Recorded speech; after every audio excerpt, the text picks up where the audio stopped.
Hi everyone, Darren Hunt here. I'm with Michael Sands. This is the Outsourced PM Podcast Show. And Michael, we've really been getting in deep. And I just invite everyone, go back to the library of podcasts that we've already created. You know, Michael and I have worked very, very hard on those topics that are meaningful and relevant to where you're at in your virtual assistant journey. Now, that journey may not mean that you've actually got to employing a virtual assistant yet. The journey could be in your mind thinking, how could a virtual assistant work in my business? And you and I know, Michael, virtual assistants just provide such an amazing solution in a property management business of today, particularly in the last 2 years where the industry has been smashed with the COVID complications and issues, where a lot of property managers have decided that property management is no longer for them. Virtual assistants are providing a good solution, not necessarily replacing the property manager's position,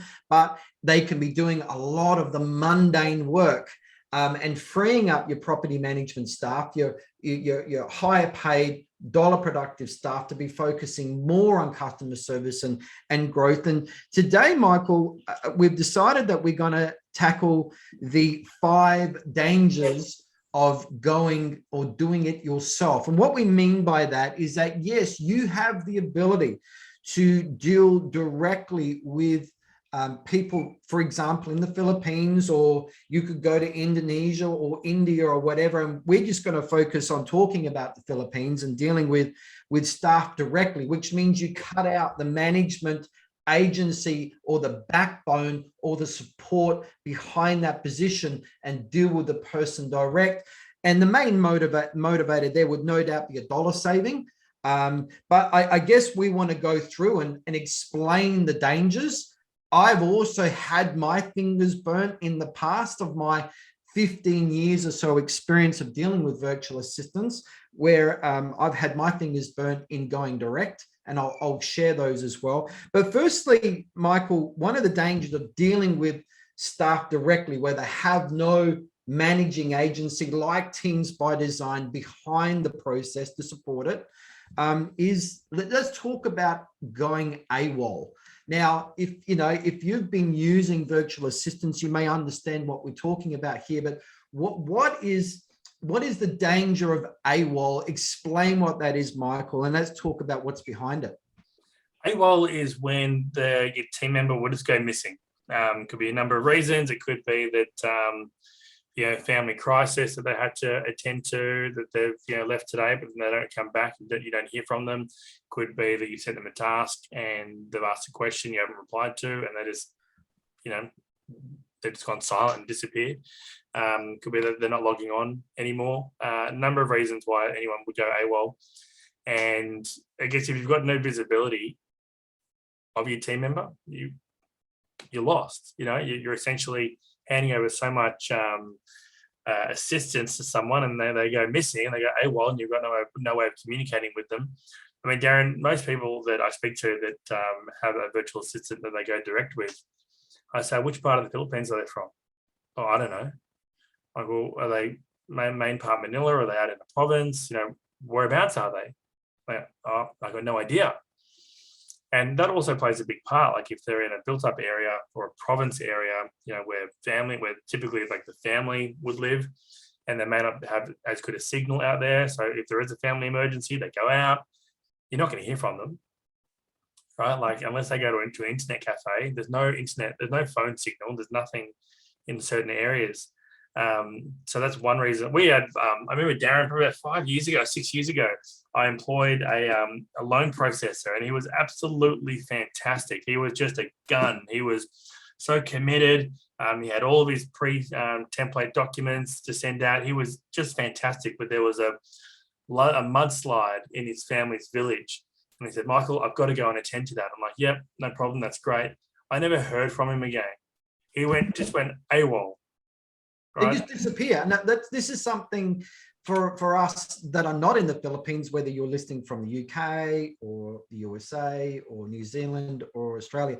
It's hard for us to understand this even happening. People just disappear. That they're there 1 minute, everything's fine, everything's great, silence, nothing. They didn't say anything. And this is really confusing unless it's happened with you. And Michael, again, in the Philippines, the family is really centrally important here, and it likely has a lot to do with the AWOL. But how does a person just disappear just that easily though?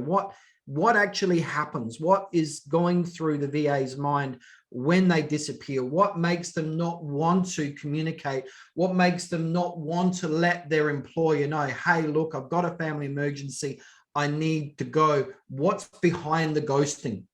Well, like this is an example. 3 weeks later, he messaged me back and he said, oh, I'm back.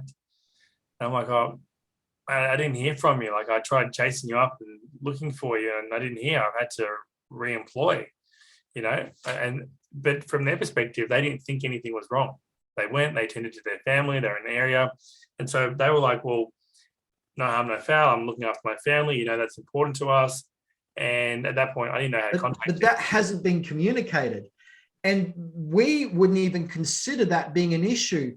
And they don't consider it an issue to actually disappear. We wouldn't even think, why would someone disappear? And this is the issues you've got when you're dealing direct, and you don't have a backup. Now, dealing with a management company or virtual assistants like Teams by Design doesn't mean that you're immune to that happening, because they've got family, they have a sense of urgency to look after whatever family emergency may have occurred. But Michael, in the very rare situation where that does occur, what does Teams by Design have in place to alleviate this rare situation? So we try to have temporary backups available. With someone, they're sick, they're out. We had some people the other day, Darren, they had to go on boats. So if we've got clear instructions on what the task is, step by step, then it's easy for us to bring someone from another role to step in and do that backup, or at least try to do the urgent things that need to happen for that day. When we're in the process now, Darren, of trying to hire more backups, just to kind of have floating people on the team to support in a backup role for overflow, or if people need to be away or on leave. I'm finding that role is probably one of the most important roles now in the business, is to have that backup, because people are sick, they go home, whatever the reason is. At the moment, there's a COVID crisis still going through the Philippines, still pretty bad. And there's also a flu season going on there right now. So it's hitting them in every which way. And we need to be understanding. And these are things that people don't understand unless they've actually been experienced of using virtual assistants. This can be a real problem. So you've got to have that management company behind, like Teams by Design, that is able to fill that should that situation occur. And I got my fingers burned on this many years ago, Michael, where I was actually using a company and they didn't have a backup, Michael. So when this person went AWOL for 4 weeks, it was like, oh my goodness, they disappeared. We don't know where they've gone. For the management company didn't have any backup staff. It was a so sad, sorry, too bad situation. Good luck, you're on your own. I had to go and find another solution. And then that person pops their head up weeks and weeks later, it's too late. And there was that confusion. They just thought it was completely okay, where we think it's 100% not okay. So this is, again, why you've got to be careful about going direct with the person. That's why you need the management structure and the support behind that position. The next one, Michael, is where I've had my fingers burnt again, dealing with someone direct. And this was someone I found through Upwork. And Upwork is a viable platform. I use Upwork for other things. So, for example, recently we're putting out our second IGT book. I used a contractor on there for a temporary situation. It was 2 or 3 weeks of work to lay out our book, get it ready for ebook release, then getting it ready for the print version, which looks completely different when it comes to how the book is released. And that was good for a temporary situation. But if you're using a person from Upwork, like I was, on a full-time basis, in the end, this person was I was doing well, and she said, "So sad, so sorry, too bad. I'm now going to go work full time for another client. Goodbye." Not much notice. Bang, gone. Solution gone. Tell us more about that particular issue, Michael. There's a huge freelancer mentality in like Southeast Asia, Philippines, like those who work from home. And, it would be that they would be task-based, project-driven scenario. So they'd go on platforms like Upwork, they would, submit quotes and tenders to pick up jobs, and they would be like an Uber driver, right? Like the Uber driver of outsourcing. What I find there is there's no loyalty to any one person. They're really just going for wherever the biggest dollar is. So there's, understandably so, like they're looking out for them, but there's no future growth prospect.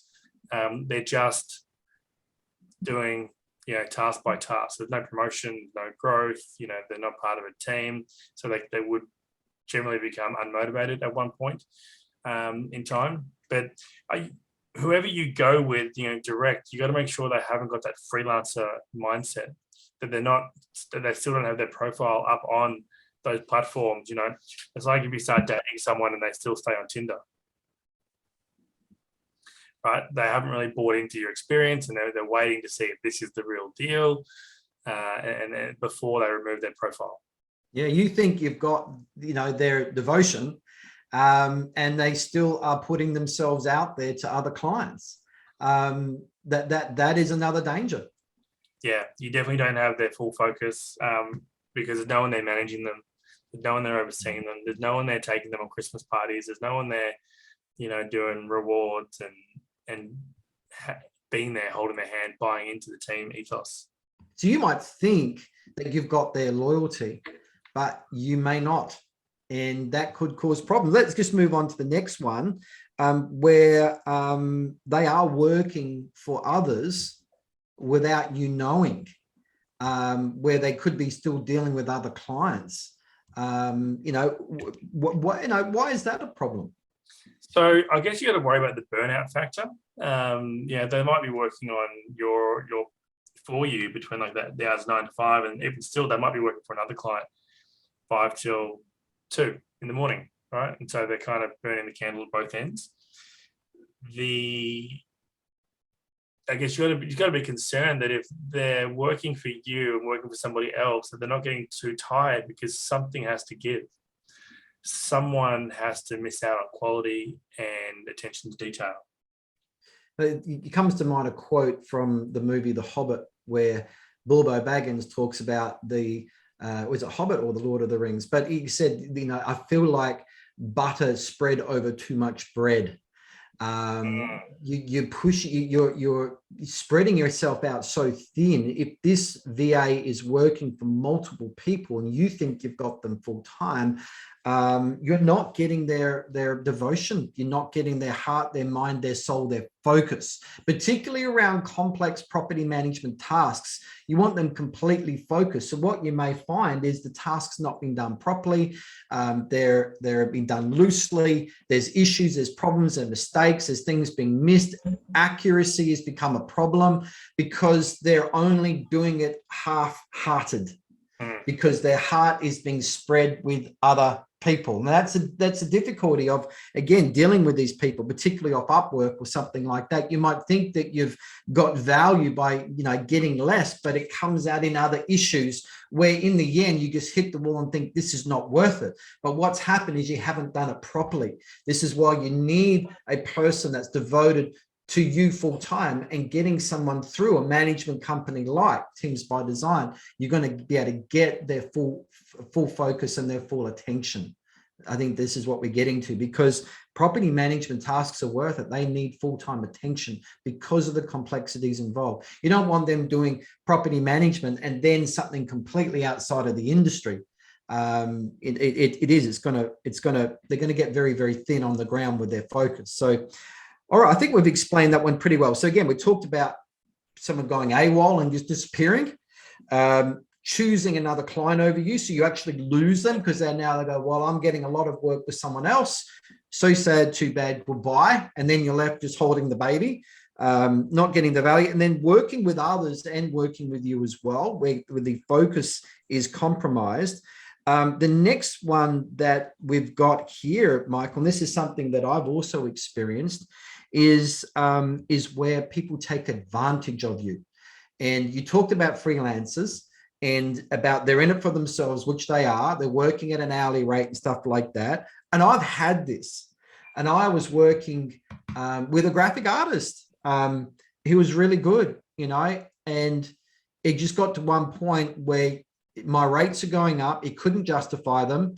I was from a rich country in his mind, and therefore I need to be paying more. Goodbye. And if you don't, it's goodbye. And that was it. And I was really put up with the attitude. I felt that I was being taken advantage of, and it broke my trust. That happens. And you know what also happens, Darren, is when there's not so much even just increasing their rates and kind of saying, if you don't pay the rate increase, I'm going to leave. It's when they start asking you for, like, my dog is sick, and I know you think I'm great, but I can't work tomorrow because I need to go find money to take my dog to the vet. And then you think, oh gosh, okay, well, if I pay you the money for the vet, can you work tomorrow? Yes, of course I can. Yes, I'll have the vet come around to my house. And so then you start paying money. And then all of a sudden, the kid's sick and needs to go to hospital. Michael, what about laptop broke down? Laptop broke down. Mobile phone got dropped in the pool. I can't afford a new laptop. You don't know what they cost in the Philippines. And now you're thinking, oh my goodness, I have to come up with $2 or $3 grand because you feel pressured to help them. They're putting the pressure on you. It may be a genuine situation. And Michael, we do get that. You get that with the virtual assistants, right? But that's not the client's problem. Is that Teams by Design has situations in place where you're able to loan that person money, but it doesn't become the issue of the real estate client or the office that they're working for. And this is by taking on a management company like Teams by Design, where Teams by Design is able to then sort those issues out, but they don't become your issue. Yeah, well, we have agreements that they have to sign about, not soliciting to the client, asking them for money. It's a instant dismissal offence, because I think what you find is that you start chasing your loss. So if you're going direct, you kind of lend the money for one thing, you lend it for the other. You don't want them to go, and you're like, well, I've got to pay more money to do this, so you stay. When and it's like you're gambling, and you're chasing a bad debt. Mm-hmm. So it's a red flag when they start asking you for money. If anything, the conversation should be to make sure that what you're paying them is fair and equitable. And Darren, I had a conversation with someone in Brisbane a few years ago. They owned an outsourcing company, and they were telling me off for not paying our team minimum wage. They were saying, why would you bother paying people more than minimum wage? And bear in mind, minimum wage is like $1.80 or something crazy insane. And we're nowhere near that at all, because quality of life. But there are agencies out there that are paying the team close to minimum wage, right? And so when they start asking you for money, you might think that paying them $2 an hour is acceptable because you're going direct, but it's not, and they're not going to stay with you, and you're going to have all those problems. And I think we will do a podcast, Michael, around the dangers of having the wrong management company as well, and some of the issues there, and those sort of things there of, treating the VAs like caged hens, putting them in a sweatshop, all those sorts of things, taking advantage of them, things. We'll cover that in another podcast there. But let's talk about now number 5, the fifth danger of going direct, not working with a management company, is really just employing the wrong person from the outset. And having said that, Michael, in the last 2 podcasts ago, we've covered the 11 checkpoints that you put people through with recruitment. Now, we're just talking, you've got an event coming up in Manila on in a couple of weeks where you can do a full day training people in a room. You're going to teach them all about working for real estate offices in Australia, New Zealand, covering culture, covering slang, covering language, covering right expectation, covering the sort of work that we're doing, the sort of work environment that we're working in, what sort of equipment they're going to need, all of those to bring people into a work from home environment. But you're doing that because then you're able to see the people in the room and start filtering them out from there. This is a filtering process. You're not going to go and employ anyone off the street, on the ground in your city to work in your office. You're going to go through an interviewing process.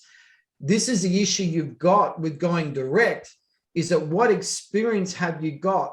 Michael, do you want to just quickly talk about the things to look out for to make sure that you've actually got the right person?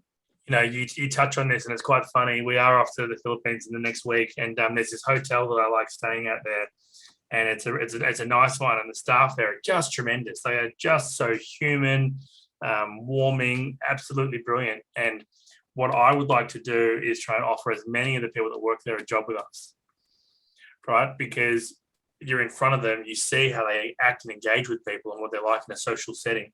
If you're interviewing people on Zoom, it's very much, you only get to deal with them when they join the Zoom and when the Zoom comes to an end. Going to Riva, Bev came from Riva, and she's absolutely fantastic. And there were so many more fantastic people there on the day, Darren. We look for the humanality. We look at their personality, how they engage, how they get on in a social setting, because they want to be part of a team. And when they come and they see that there are other like-minded people there, they buy into that. But if you can imagine, you put a job on Upwork or Elance and sites like that, and your only dealings with them are just on like a Zoom video, which is so formal, you don't get to see that they want to go have a drink with you afterwards. You don't get to see that they want to take you to their favorite restaurant and share with you. In fact, I would put it out there that those that have got virtual assistants that are direct with them, how many times have they showed you what they're cooking for dinner? How many times have they invited you into their kitchen and showed you like what it's like there? How many times have they walked you around the park? How many times have they invited you into their life? And I would probably say that it'd be above 98% of people that have gone direct wouldn't know that about them, wouldn't know that depth about them. They are just someone on the other side. Get to know the person that you're going to be working with. Find out how many kids they've got, where they live, the food that they like, the movies they watch, the books they read. Because this all forms your opinion. The more you know about the person, the more your opinion can be formed, the more you're prepared to help. Going over to the Philippines, doing this Riva, the real estate virtual assistant event, we get to see people firsthand, and they also get to have clarity over what we're looking for and what we want as part of a team. Because we look for a couple of things, Darren. Being an agency, we look for, are they going to be qualified and suitable to work with a client? Are they going to be part of our team and contribute and add value? Because we don't want people on our team either just becoming isolated, independent people that don't participate. We are a team. And one of the benefits that we have, instead of people going direct, we have that social motivation. We have that motivation as a team. We have the huddles. We have the catch-ups. Whereas if they go direct and they're on their own, all those issues that you raised before, Darren, start to pop up. They're not exclusive. They're not exclusive, to people that go direct. We have those headaches and issues too, but we have procedures and ways that we manage, issues like that. And yeah, the real estate virtual assistant event is very much about finding that right person, that diamond there. And there's a lot of people that aren't suitable as well. So if you are dealing direct, the danger is it's very much a lucky dip. It's we get it, you want to save money, but in the end it could cost you a lot more, and certainly give you a bad experience and give you actually a bad opinion towards virtual assistants because it wasn't done right in the process. We really recommend go back into the podcast, look at 11 checkpoints of recruiting and the different layers and the filters. And Michael, you've talked out of 100 applications that you may get of people interested to become a VA, only 2 successfully come out the other end. You don't want to applying your lack of experience to the recruiting process because you want to deal direct. And so, Michael, we've covered, again, 5 dangers there of dealing with DIY. What's the best way for people to get in contact with you if they want to chat with you about, going down the path of using a virtual assistant, the benefits of their business, of course, any hang-ups or any issues they've got, questions they've got, concerns that they've got, they can throw at you. What's the best way to get in contact? Yeah, just go to teamsbydesign.com, contact us, and we'll reach out to you and book a time to have a chat. Cool. And I think it's worth it because, if you're on your journey, even if you haven't employed yet, you're still on your journey. You're thinking about it. How can this fit? Something else happens to the business, makes you bring back virtual assistants to mind. Could this be a solution? You're getting closer and closer. Chat to Michael. Just book in, chat to Michael, throw whatever at him, any concerns you've got. Now, we've covered other big concerns that people do have. Generally, we've discovered there are 6 things. Let me just list them off the top of my head, Michael. We've got people concerned about task accuracy and the time it takes to get the tasks done. There too. The next one is English skills. People concerned about their English skills. The next one is time zoning. Will these people work in my time zone? Quick answer is yes, yes, and yes. The next issue is around this mindset we've got. Well, we can't be offshoring jobs. We've got to be supporting the local economy. That is a concern, and we're certainly not here replacing property managers. I've never heard of a property manager without a job, Michael, because a virtual assistant got it. There is no such thing. Property managers are still getting work. There is a massive shortage of property managers, so virtual assistants will never be taking those jobs. And the 6th one is around security and privacy, security of data, privacy, all those sort of concerns. So we've answered them in the podcast series. Go back, have a look. We've got a lot of topics there. Pick and choose those 1 or 2 that you want to listen to that are relevant to you at the moment. We've got quite a library going now. But Michael, thanks again. And everyone, thanks for tuning in. We look forward to seeing you in the next podcast show. Thanks, everyone.